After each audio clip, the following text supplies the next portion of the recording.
Welcome to the Economic War Room. It's a very special edition. This isn't going to be a normal show. I'm staring out the window at the Austin State Capitol. I've been here most of the week, and the purpose here is to get transactional gold and silver legislation. We call it pirate money. It's based on my book, Pirate Money, passed in the Austin legislature and sent to the governor. Now, we've been successful. We've talked about this. We've already had it passed in Arkansas, signed by Governor Sarah Sanders.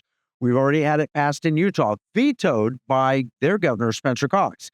We've had it passed in Florida, and it will be signed. I had a personal promise from Governor Ron DeSantis that he will sign it. In fact, I asked at a conference, and I said, will you sign HB 999?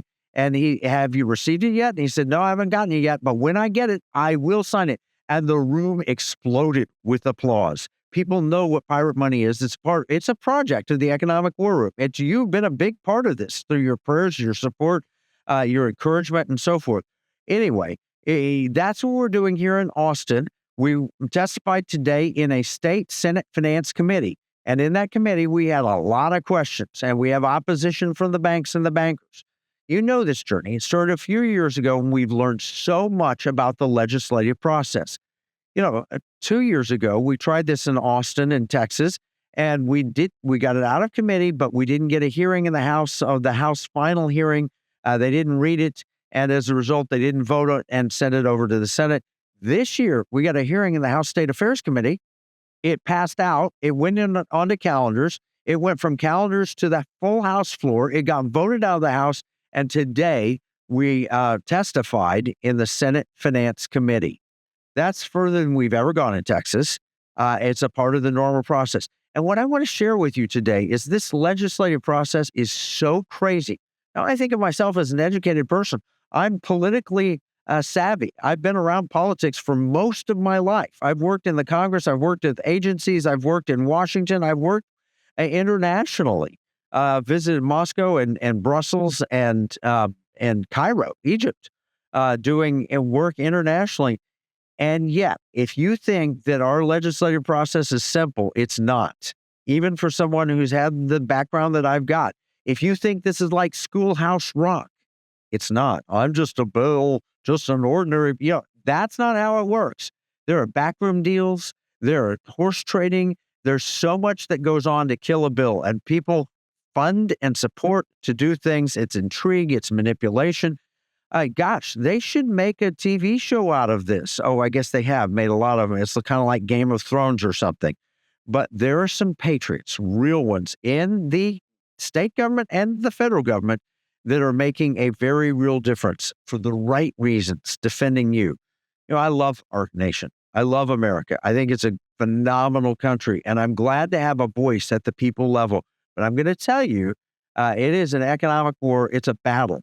And a lot of times it's all about the money. It's about people saying, well, I donated the right amount. How much money did you donate? And how many people do you represent? That's what I heard all the time in Washington. I said, hey, we got to protect our country. An economic war is raging. And I'd go see a congressman or a senator, and they'd say, well, I don't know. How much do you represent? I'm like, I'm trying to protect us from China. And until President Trump was elected, nobody really cared about economic warfare. Now they do. Now they understand tariff policy. Now they get all of this. But they didn't then. All right. One of the lessons that we've learned is that there are a million ways to kill a great idea that's a bill. And you think, oh, I'll just call up my senator or my state representative, and I'll tell them this great idea. We ought to be doing this. And it could be the greatest thing since sliced bread. It could be a legitimate government function. It could solve poverty, or it could fix something. And you think that they're going to listen. And they probably will send a staffer to listen. And then when they're done with you, they'll say, well, thank you for stopping by, and you'll be expected to leave their office. Visit your state house. It's the same way. Every state. We've been working in 24 states. It's the same way in virtually every state we go into. They'll listen to you for a little bit politely, and then they'll say, we've had enough in a very polite way, and it's time for you to move on. We had the idea. Why not take the Constitution? Article 1, Section 10, it says, no state shall make anything but gold and silver coin legal tender. Okay, so that means a state can make gold and silver coin legal tender. No state's really doing it. I mean, a few states had passed legal tender laws, but you could use them. You'd walk in with a gold coin into a coffee shop and shave off a few flecks to pay for a cup of coffee. They wouldn't take that. It wasn't transactional. But I wrote a book, Pirate Money, based on our time in Austin trying to get this passed in Texas. We have a bullion depository here. Why not put your gold there, put a debit card on it, and you can go spend that? That's a good idea, right? Anyway, we brought it forward in Texas, didn't get it passed. So I wrote the book Pirate Money, and pretty soon it was sent around the world. I've got contacts from people who say, I'm in West Virginia and I've got 10 copies of your book on my desk. Why? People keep sending it to me. As the treasurer of West Virginia, he's now Congressman Riley Moore. I have people in Florida reading the book and say, we've got to get this passed in Florida or Kansas. We had legislators show up, and all of a sudden we got thrust into the Alice in Wonderland of state lawmaking. And I'll tell you, it is like sausage making. There are a million ways that you can kill a bill that looks like a good idea while at the same time you're telling somebody, oh, I'm supporting this. I'm making it happen for you. Well, that's just not true. And I'll give you one perfect example. When we testified here in the State House, we had opposition from the banks, and then we had opposition from the comptroller's office. The comptroller attorney came over and said, this isn't constitutional. You are unconstitutionally coining money at the state level. It's not allowed, and we will go to jail if you do that. That is what I call a hit and run. They were the last testimony allowed in the State Affairs Committee. And it took my wife and I and a personal trip to meet with the Speaker of the House to explain why they were wrong. We hired a law firm who looked at it and said, no, they're wrong. This staff attorney for the comptroller's office is completely incorrect. And the U.S. code she cited begins with this phrase, unless authorized by law, ... Well, guess what? We're talking to legislators. What do? They authorize things by law. She was speaking not truthfully. And that was a hit and run to kill our bill. Why? Maybe the comptroller's office, the comptroller's leaving office. He's going to go be the chancellor of Texas A&M University. Maybe he didn't want to have the work or the hassle or whatever, but they sent somebody in to kill it. Here's another way they kill bills. They attach what's called a fiscal note. So, well, it's going to cost the state $100 million or something. I don't know where they came up with that. In fact, in testimony today in the Senate, the comptroller's office admitted they don't know what it's going to cost. They made that money. They made that number up. They said, well, we don't understand this fee or that or whatever. They could have come to us. For 2 years since I wrote that book, I've been trying to reach out to the comptroller's office to explain to them how this would work, answer any questions, bring them to technical experts who set up systems like this and can tell you exactly what it's going to cost and how you can expect, how many people you can expect as customers and so forth. Then they do disingenuous things. I don't like picking on people, but there was a memo that came out from one of the bankers associations that literally said, hey, we're recommending if you're a state legislature, vote for this bill because it's very popular and we're the only opposition to it. It's very popular. 1.6 million Texans voted in the primary. They want this, 76.5%. This is all throughout the Republican platform, and Texas is a Republican state. I want this. I want this. I want this. The people have spoken. It's a Republican priority. So we know that it would be difficult to vote against it. So what we want you to do is vote for it and then attach this amendment to it that says, but we'll only enact it if a federal court first says it's okay. Now, wait a minute. That's not the way law works. We have a constitutional attorney. No, the courts might take this up and might look at it, but you don't ask permission as a state from the federal government before you enact the law. You don't say, hey, may I please, would you please give me permission? It doesn't work that way. And that would be foolish for a state to do that. But that's what the memo said. And get this, they're bankers, and they're essentially asking the state legislators to deceive the public. That seems to lack integrity. And what good is a banker without integrity? And why is a banker encouraging politicians to vote for something in order to kill something that's popular and pretend like they were for it? Is there integrity in that? Absolutely not. We caught them on that and called them out on it. I'll tell you, it is a nasty business at the state. Here's an example from Maine, where Maine State Rep Laurel Libby is a state rep, duly elected, 9,000 constituents, and she writes on Facebook an objection to natal males, that mean men born as a man, participating in female sports, which is a hot topic. I mean, it's a hot topic around the world. The United Kingdom, just at their Supreme Court level, just said, by the way, a man's a man, a woman's a woman, and men should not participate in women's sports. It's the logical following of that. It's a legitimate political issue. So what happened to her? She's been barred from speaking or voting on any matter in the main house unless and until she recants. That's crazy. They won't let them speak until she recants, taking away her free speech rights and disenfranchising all of her constituents.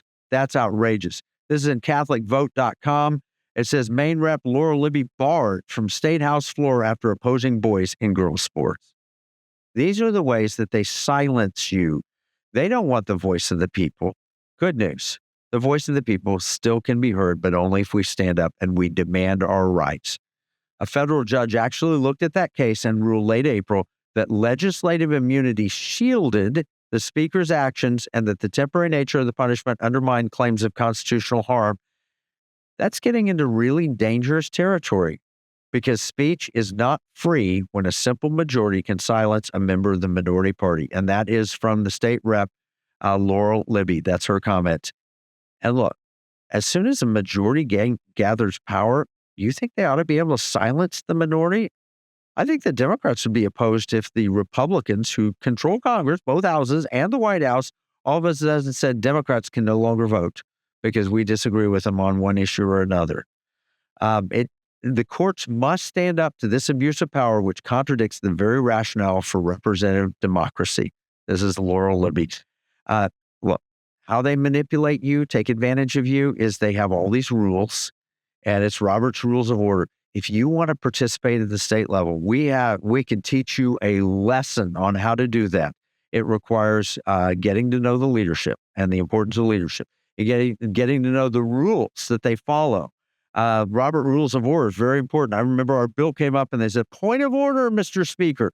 And there was a point of order. It had to be addressed by our proponents on the floor because they objected to the way that the bill was named. These are crazy things that they can do to stop good bills from becoming laws. They require multiple readings. Well, it hasn't been read by this date.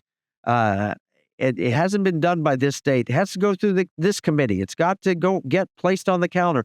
There's a dozen ways that they could stop a bill from progressing to a vote, even when the majority is in favor. That happened to us in Oklahoma. Senator David Bullard counted the votes. He knew there were 28 members of the Oklahoma Senate, and he had 25 votes or something. But one, the floor leader, and another, the Senate pro temp, were able to stop our transactional gold bill from making its way to the governor's desk. That's what they do. They'll have surprise witnesses show up at the end. They'll have fiscal notes. They do all of these things. Well, we'll be back next week with a full episode, but I wanted to give you a rundown so that you had an idea of what it was like in the effort to get transactional gold and silver passed. We've had some wins. We've had some losses, but we're winning more now.